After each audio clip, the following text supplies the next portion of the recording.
on this note, I want to say a shout out to Irish Spring, because the way that the gardeners or the farmers were giving this tea of grating Irish Spring and putting it around your soil. Listen, I did it and it worked.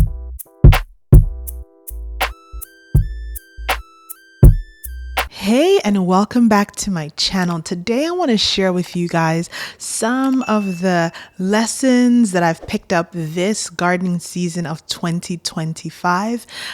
If you are a gardener, if you are someone who enjoys flowers, if you're someone who you're interested but you don't quite know how to go about it, and if you just don't care and you want to watch something cool on YouTube, this video is for you. I am taking you guys into my gardening season for the year 2025. So come along. This year, I've noticed some really interesting things. So for those of you who aren't following me on social media, I have been a vegetable gardener, my husband and I, for a number of years now. We started in 2021, it's 2025, so 4 years in, and we've grown everything from peppers to tomatoes, basil, like all the herbs. I have a video on this, so you can go check that out. But this year I decided that I was going to do my first cut flower garden, and what a journey that has actually been. The initial reason why I wanted to start a cut flower garden was there was a portion in my house that was just plagued by, we say weed, but it's the native invasive species in the area. Obviously, all of this where we live was just a bunch of land and vegetation, and obviously with building and urbanization, we've reclaimed it. We claimed the space, and the plants are like, we're trying to reclaim our time here. Okay, so they're very vigorous and growing. They were super tall. It was just really difficult to control. And so if for any reason you forgot to go mow the lawn, you would be met with just monstrous tall plants. And so I decided that I was going to do a cut flower garden, because cut flowers grow really tall, anywhere from like 36 to 48 inches. Most of the local variety that we have at least access to. And so for me, I figured, this is going to be perfect for the siding of our house. I wasn't necessarily even thinking like landscape. For me, the major reason was to get rid of the weeds. And so I kind of set out on that journey, and I shared a couple of videos on Instagram. I might put them in here so you can go find them.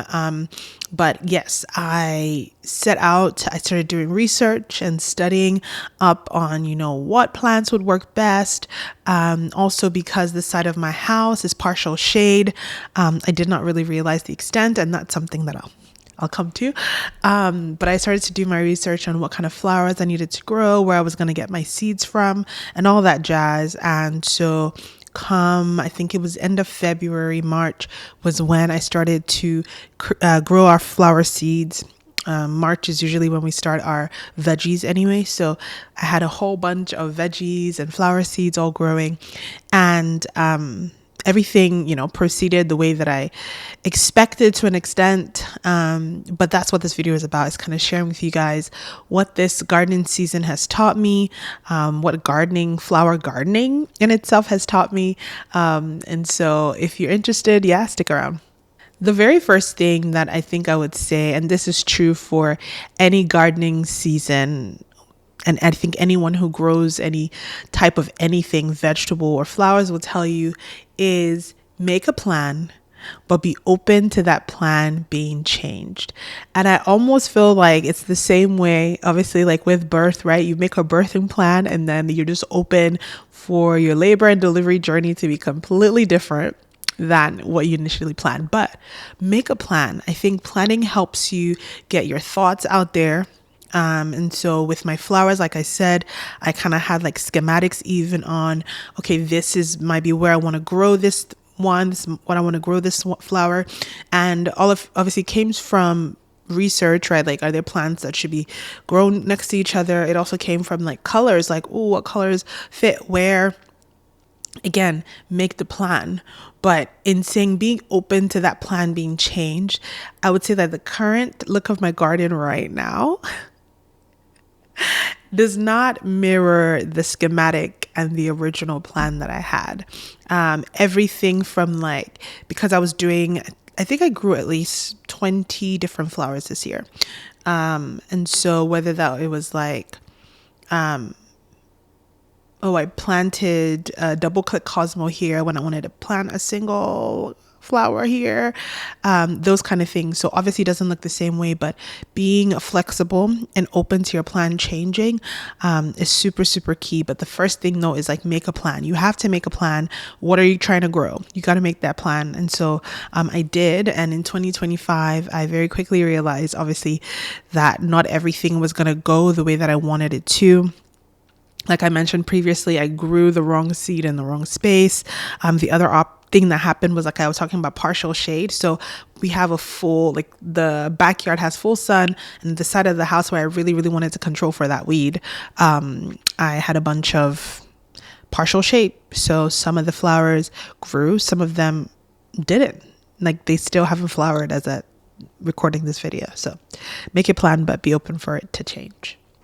The other thing that I would say I learned about my growing season this year is obviously, like I said, as a fourth year vegetable farmer or gardener, we know what we want, right? We grow what we like.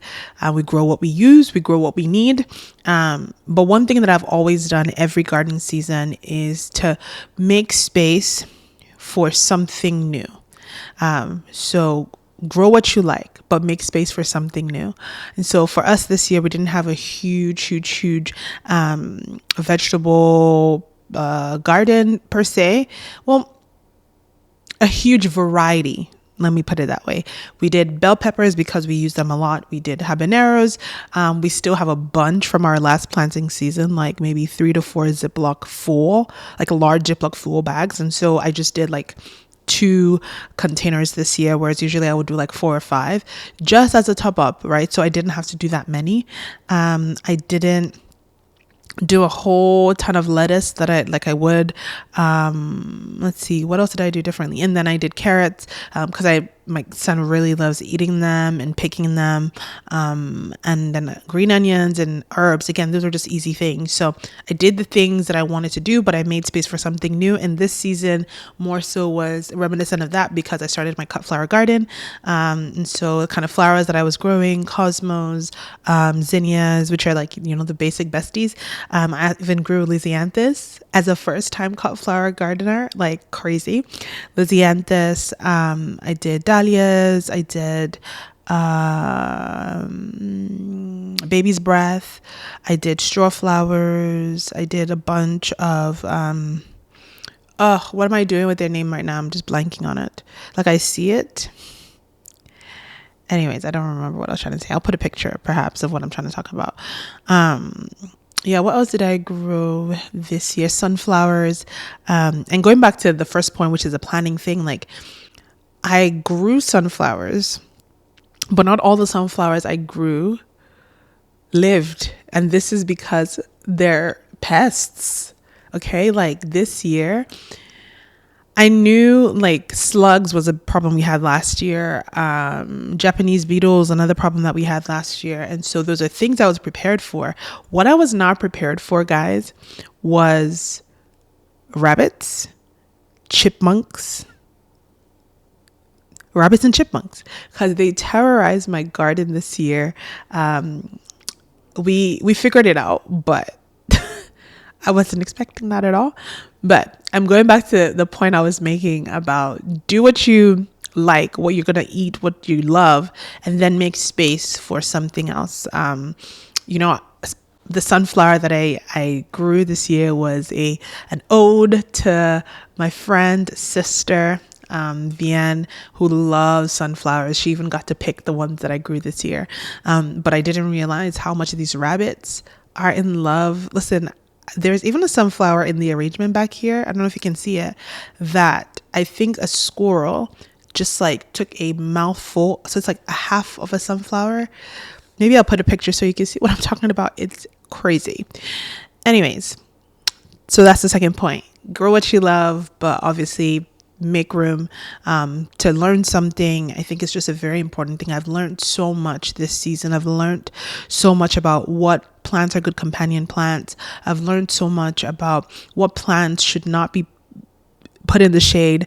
I've learned so much about the difference in soil composition and how that impacts, the quality of not only just even the quality, but the way that your flowers are going to grow. So I had these double click cosmos that I had in 2 different beds. And what I realized was, while I grew them, I started to grow them in the same place. I actually transplanted one into another bed. And the one that got transplanted looked like the original parent.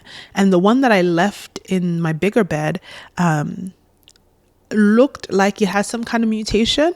And it was still beautiful, and I still loved what it looked like. It just wasn't the parent. And it was just interesting to me, like, wow, like the soil composition truly, truly matters, where things are planted, right? Like yeah. So you get my point? Okay, cool. Another thing that I love about gardening is how you can reuse and repurpose things. Okay, so obviously you save your soil from the other year.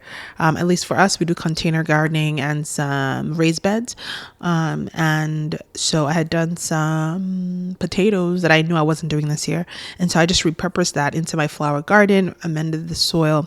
And I think this is what's so really beautiful about gardening, right? Is how it's important to start off with good stuff. Have a good foundation, because from there you can build and build and build and build and build. So a lot of my garden this year, like I said, we're in our 4th year. So even though I did the cut flower garden, which was new, if I wasn't doing that, I wouldn't have had to buy seeds. I wouldn't have had to buy soil, because everything was already there. And so for me, that was just a nod to, hey, start on a good foundation, because a good foundation is the bedrock upon which you can build almost anything, right? If the foundation is already shaky, then you cannot repurpose, you cannot reuse, you have to actually start from scratch. And I think the beauty of gardening this year on my pocket, okay, was that I was able to reuse and repurpose different things for my flower garden as well as my vegetable garden. The other thing, and I've alluded to this earlier, is to prepare for the unexpected. This year, 2025, I don't know what the weather was doing, why it was doing it, but all I can tell you is that this year, the weather decided that it was going to give us random freezing temperatures, then random heat wave, and then back to like super cold. It was just like this back and forth, and I do believe it impacted some of my plants. However, some of my plants actually seemed to thrive, which is what is wild to me. I really think my Lysianthus that I planted it late. I told you guys this already. I planted it late. I was not expecting anything from it, but alas, guys, the Lysianthus came through. And I'm just really excited about the fact that as a first-time beginner gardener, I started Lysianthus from seed, which it's a tedious process, but I was really, really proud of myself. So prepare for the unexpected.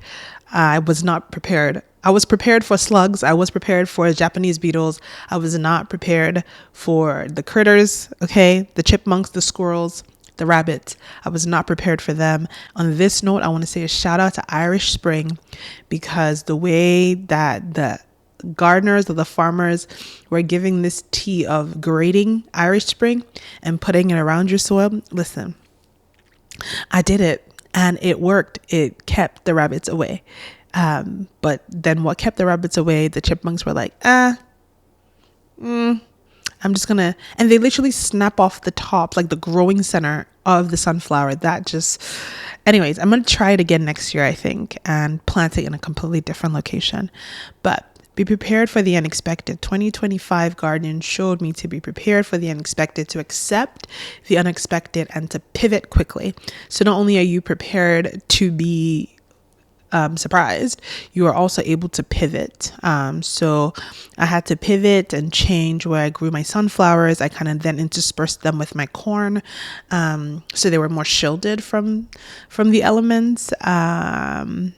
So we went with it, man. We went with it, and Do I have regrets? I don't have regrets. I have a lot of learnings from the gardening of 2025 that I'm going to implement for 2026. So make sure you guys stick around. Let me know in the comments, like, are you into gardening? Is it something that you've considered, something that you'd like to do?